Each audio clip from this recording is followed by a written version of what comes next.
We are in section 6.3, improper integration. Sometimes it's useful to be able to integrate a function over an infinite period of time. Consider the infinite region S that lies under the curve, and we'll say 1 over x squared, and above the x-axis and to the right of x equals 1.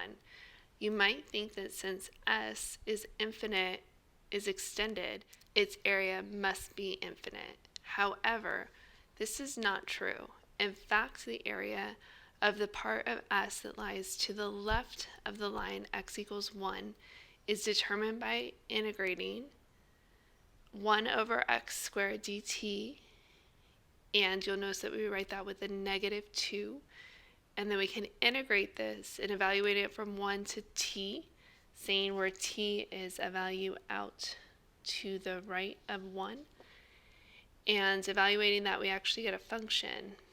Notice that a of t is less than 1 no matter how large t is drawn. Since we can say that the limit as t approaches infinity of that area would be equal to the limit as t approaches infinity of 1 over 1 minus t would just be equal to 1, since, again, if you remember, 1 over something infinitely large is practically 0. We can say that the area of the infinite region S is equal to 1, and we write the integral from 1 to infinity is equal to the same thing as the limit as t approaches infinity of 1 to t of the same function, 1 over x squared dx is just equal to 1. And so you can remember this idea of infinite sequences in series from geometry or from algebra 2. And so the picture is shown down below that as we extend that value of t from 2 to 3 to larger values and then onwards to infinity, we can actually find the value of that area under a curve. So we have a couple vocab words here. Definitely things to know. Convergent is an integral said to be convergent if the integral has a value that is a real number, like the example up above.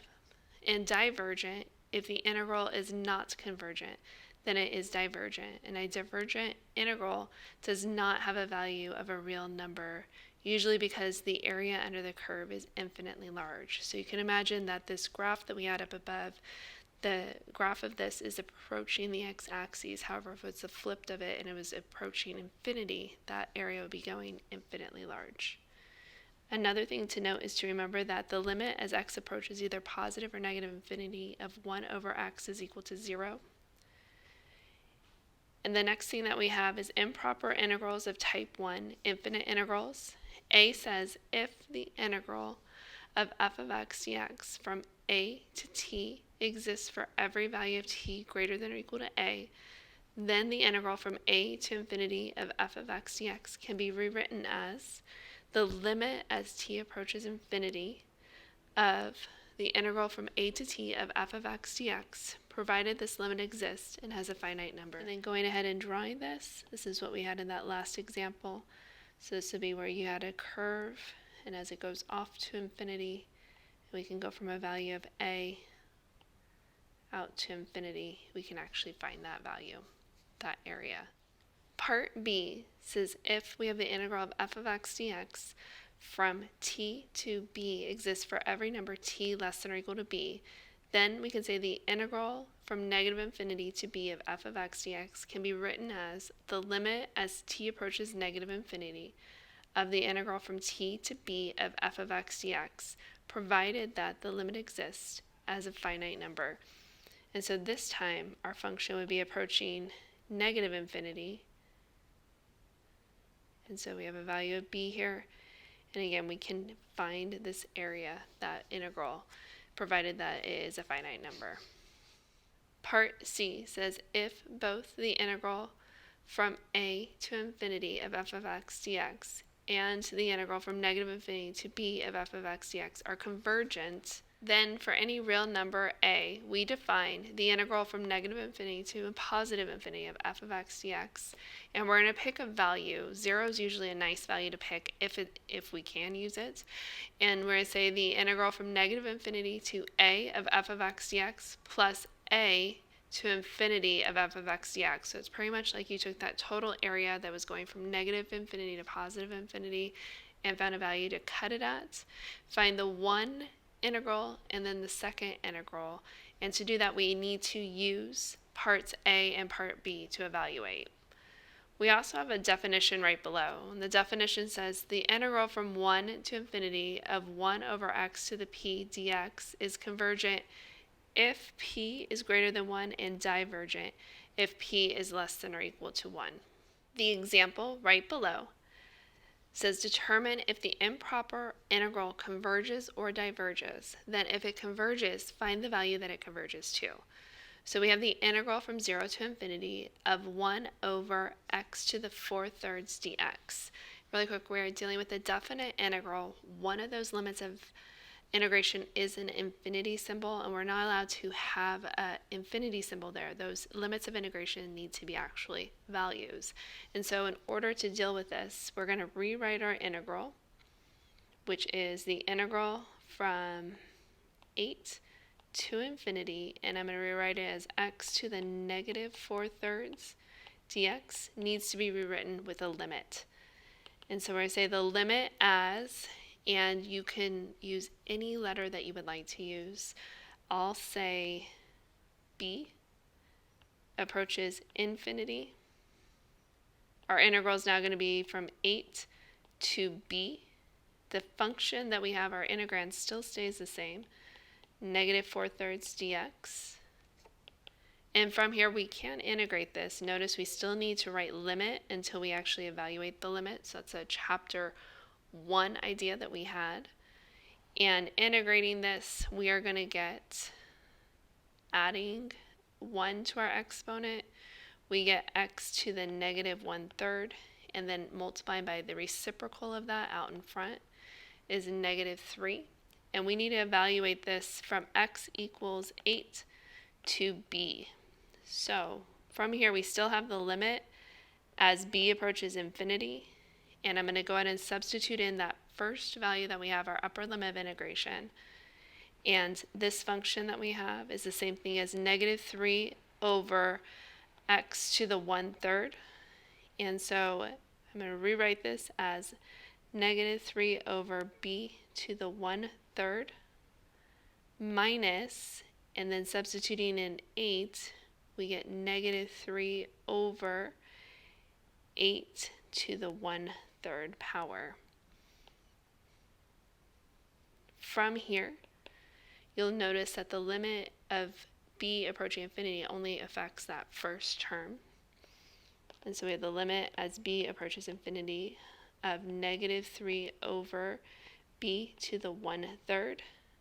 If you want to, you could put that negative 3 out in front of your limit, and then plus, and that's the only part that we're taking the limit of, and then plus 3 over, and the cube root of 8 is 2. And now if you look at the limit that we have, this is saying that the limit as the denominator gets larger and larger and larger, that would be equal to 0 plus 3 over 2. So this does converge. So make a note that it does converge. And it converges to 3 over 2. Another way to think of this that you might have thought of before even starting the problem was using this definition that's up above. And so if you notice from the original problem, our p value was equal to 4/3. And since p is greater than 1, we do know that it's going to converge. The definition is great in just determining if it converges or diverges. However, for converging problems, we need to figure out that value that it's converging to. And that means that we still have to go through all this work to figure out what that integral is going to converge to. The example right below says determine if the improper integral converges or diverges. If it converges, find the value it converges to. So again, I'm going to work my way through this, and then we'll also discuss that definition that was up above. So first thing that we're going to do is I'm going to say we have the integral from negative infinity to negative 4 of 3 over x to the 4th dx. So I'm going to rewrite this as the limit as t approaches negative infinity, and we have the integral from t to negative 4, and I'm going to rewrite my integrand as 3 times x to the negative 4th dx. From here, I can integrate this, and if the limit as t approaches negative infinity of, and integrating this, I'm going to add 1 to my exponent, and then divide by that same value, and you'll have 3 over negative 3, or just negative 1. And I need to evaluate this from x equals t to negative 4. So from here we have the limit as t approaches negative infinity. And I'm going to go ahead and substitute in my upper limit of integration first. And again, this function that we have is the same as negative 1 over x to the third. So I will write it that way.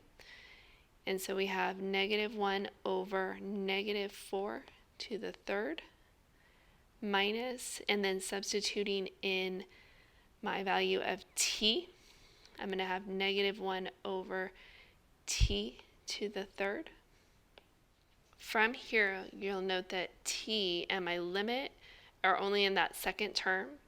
So my first term is going to be staying negative 1 over, and then negative 4 to the third will become negative 64, plus limit as t approaches negative infinity of 1 over t to the third.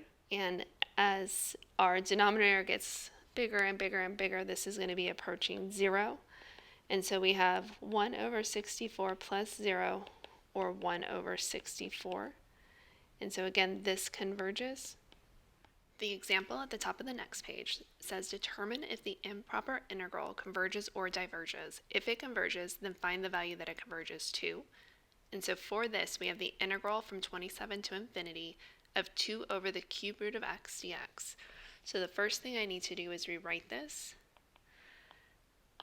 as the limit, and I'll just say b approaches infinity of, and our integral is going to go from 27 to b. Since this is an improper integral, the first step we need to do is rewrite this as a limit. And then I'm also going to rewrite my integrand as 2 times x to the negative 1/3 dx. And this is because the cube root of x is the same as x to the 1/3, and since it's in the denominator, I could move it to the numerator by making that exponent be negative.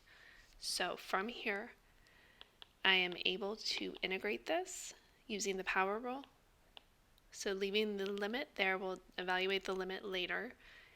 And I have a 2 out in front, adding 1 to my exponent, which would be 2/3, and then multiplying by that reciprocal of it out in front, or dividing by the same value and then taking the reciprocal. I'm going to evaluate this from x equals 27 to b. And so then from here, I still have limit as b approaches infinity, and I need to evaluate this using the fundamental theorem of calculus. And so substituting in that top value, which is b, I'm going to have, and then simplifying that, we have 3b to the 2/3 minus, and then substituting in the next, which is 27. So we have 3 times 27 to the 2/3. And if you notice, the limit only is with b approaching infinity, and that's only with the first term here. And the second term is just a constant value, and the limit doesn't have any effect on that. So we have the limit as b approaches infinity of, and if you wanted to, you can move that 3 out in front, but b to the 2/3 minus 3 times 27 to the 2/3. So looking at the limit that we're taking, since we have a value and substituting in infinity and it's raised to a power, it's going to keep growing as b approaches infinity. So this would be approaching infinity, and therefore we can say that this is going to diverge. Another way to think about this is using that definition, and if you notice, p is less than 1. So p, if you were to rewrite this as 2 over x to the 1/3, p would equal 1/3, which is less than 1, which means that it would also diverge. So another way to think about it using that definition. And so we have the integral from 0 to infinity of 5e to the negative 2x dx. So we're writing this as the limit as b approaches infinity, and you can use a different letter, just using b, of 0 to b of 5e to the negative 2x dx, which we can integrate. So we have the limit as b approaches infinity of, and that 5 constant would stay there. And then we have e to the negative 2x divided by negative 2. And this is evaluated from x equals 0 to b. And then substituting in that upper limit of integration, we're going to have the limit as b approaches infinity of, and I'm going to rewrite this as negative 5 over 2 e to the negative 2b minus, and then substituting in 0, we have negative 5 over 2 e to the negative 2 times 0. And so this first term that we have is the one that has the b in it that we're taking the limit of. And so the limit is going to apply to that. And I'm going to rewrite this as negative 5 over 2e to the 2b plus 5 over 2e to the 0. And so again, e to the 0 is equal to 1. And so then looking at the limit, you'll notice that e is an exponential function. And thinking about the graph of an exponential function, as it approaches infinity, it goes on forever and actually approaches infinity too. And so since that's approaching infinity and it's in the denominator, this limit will be approaching 0. Since if you think about a large denominator, such as infinity, would mean that's practically 0. So we have 0 plus 5 over 2 times 1, or just 5 over 2. The next example that we have, I'm going to go ahead and circle, and we'll look at this one together in class.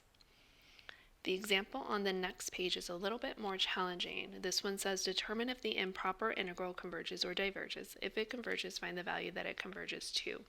So the first thing to note on here is that we don't have any numbers for our limits of integration. It goes from negative infinity to positive infinity.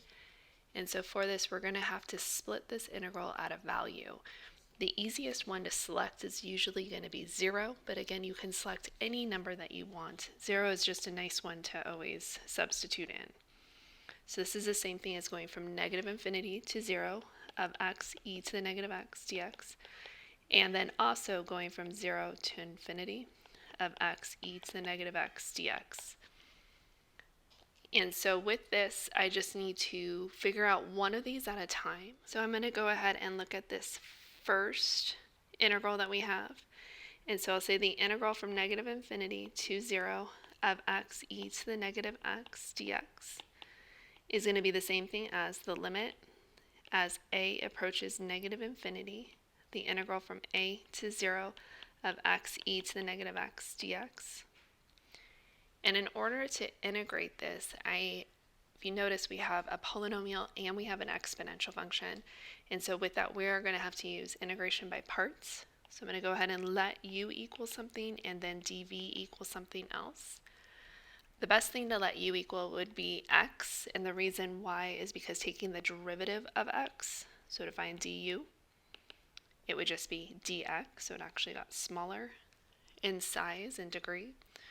dv is going to be the remaining part, which would be e to the negative x dx. And so for this, you're going to have to integrate both sides. And integrating both sides, you get v equals, and it's going to become negative e to the negative x. And so again, e to the negative x would stay the same, and then the times the derivative of that exponent, which is negative 1. So I'm able to rewrite this as the limit as a approaches negative infinity. And then using the integration by parts, we have uv, so x times negative e to the negative x, minus the integral of v du, which is going to be the integral from a to 0, and v du is going to be negative e to the negative x dx. And so if you notice, your negatives here would be able to become a positive. And so we have the limit as a approaches negative infinity of negative x e to the negative x. And we're going to have to evaluate this whole thing from a to 0. So we can say from x equals a to 0. And then plus, and then integrating this, we're going to end up with e to the negative x. But times negative 1 would make this also negative. And then evaluating this from x equals a to 0. So substituting in the upper limit of integration, we are going to have 0 minus 1, because e to the 0 would just be 1, minus, and then we're going to subtract the lower limit of integration, which is going to become negative a, e to the negative a, minus e to the negative a. And again, taking the limit. This time that second term actually has our variable a, which we're taking the limit of. And so this is now going to become negative 1 plus the limit as a approaches infinity. And again, distributing through that negative, it changes all my signs to positive. And we have a e to the negative a plus e to the negative a. And so this right here would actually diverge to infinity. And again, if you think about your graph, and if you were to substitute in negative infinity, we're actually going to end up with e to the negative infinity, which means that it's also going up to positive infinity.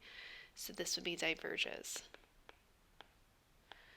And since this part of the integral is going to be convergent, it doesn't matter if the other part is convergent or divergent. Since one of them diverges, we can say, therefore, the integral from negative infinity to positive infinity of x e to the negative x dx diverges also.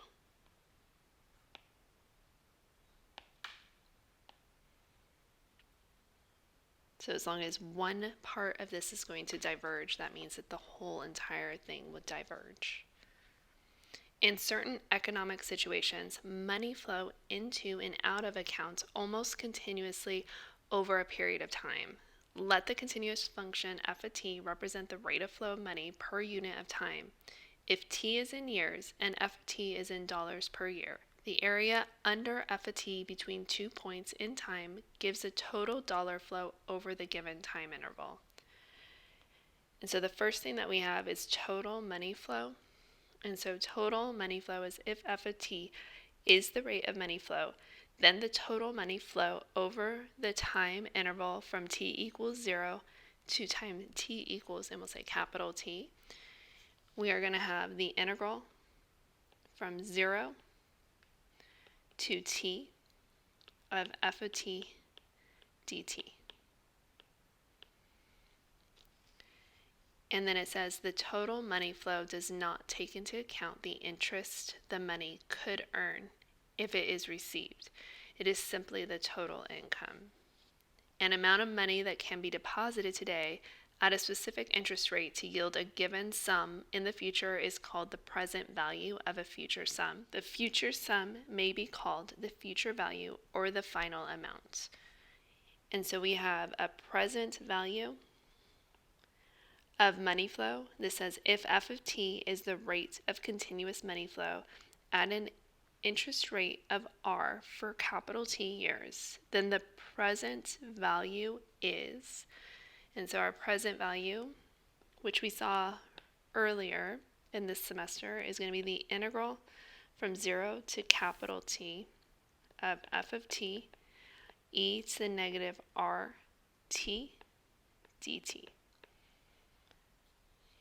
And an accumulated amount of money called A represents the accumulated value or final amount of money flow, including interest received on money after it comes in. Recall the total money flow does not take the interest into account like we saw up above.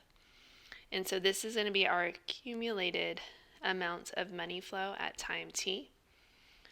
And so this says if f of t is the rate of money flow at an interest rate r at the time t, the accumulated amount of money flow at time t is, and so we're going to have A equals e to the rt, that capital T, integrating from 0 to capital T of what we had for our present value, which is going to be f of t e to the negative rt dt. And so we have an example right below this that I'm going to go ahead and circle, and we're going to look at that one together in class. And then we have another formula down below. This is called the capital value. So it says a capital value of an asset is the present value of all future net earnings of assets. If R of t gives the annual rate at which earnings are produced by an asset at time t, then the capital value is, the formula is given to us right there. This is going to be the integral from 0 to infinity of R of t e to the negative rt dt, where r is the annual interest rate compounded continuously. So we have an example right below that says an investment produces a never-ending stream of income with a flow rate of R of t equals 1000 e to the 0.02 t. Find the capital value at an interest rate of 7% compounded continuously. So this tells us our R is equal to 0.07. And so in order to do this, I'm going to copy down the formula that we have up above. And so this is going to be the integral from 0 to infinity of R of t times e to the negative rt dt. And then substituting in R, which was 1000 e to the 0.02 t times e to the negative r, and negative r would be 0.07 t dt. From here we can simplify what we have as our integrand, and you can also move that 1000 out in front of the integral if you would like. And this is going to be the integral from 0 to infinity, and again I move that 1000 out, and I have e to the 0.02 t and e to the negative 0.07 t. And since they have the same base, you're able to add these together, and they are like terms with the exponents. And so we're going to have e to the negative 0.05 t dt. And so we're unable to evaluate the integral because one of the limits of integration is going to be an infinity symbol. And so we're going to rewrite this as the limit as b approaches infinity of 1000 times the integral from 0 to b of e to the negative 0.05 t dt. And we're able to integrate this right away. And so we still have the limit as b approaches infinity of, and so we have the 1000. So times e to the negative 0.05 t divided by that constant or the derivative of that exponent, which is negative 0.05. And we're going to evaluate this from t equals 0 to b. And so we have the limit as b approaches infinity, and then we have 1000 divided by negative 0.05, which is going to become negative 20,000 e to the negative 0.05 and t, and then evaluating this from t equals 0 to b. So I'm going to go ahead and substitute in my upper limit of integration. And so we have negative 20,000 e to the negative 0.05b minus, and now substituting in 0, we're going to have negative 20,000 e to the negative 0.05 times 0. And that's just going to simplify to 1. And so rewriting my limit to see this a little bit differently, I have limit as b approaches infinity of negative 20,000 over, and I'm going to put the e, my exponential, in the denominator and say e to the 0.05b. And this is the only part that's taking the limit of. The other part is just going to be plus 20,000 times 1, or plus 20,000. And so since b is approaching infinity, we know that this is exponential like we've talked about before. So as time goes on, or as b approaches infinity, our value is going up to infinity. It's growing exponentially. And so then we would have that infinity in our denominator, and we'd have negative 20,000 divided by infinity, which would be approaching 0. And so this is just going to be working out to 20,000, and our units are in dollars. And so our capital value would be $20,000.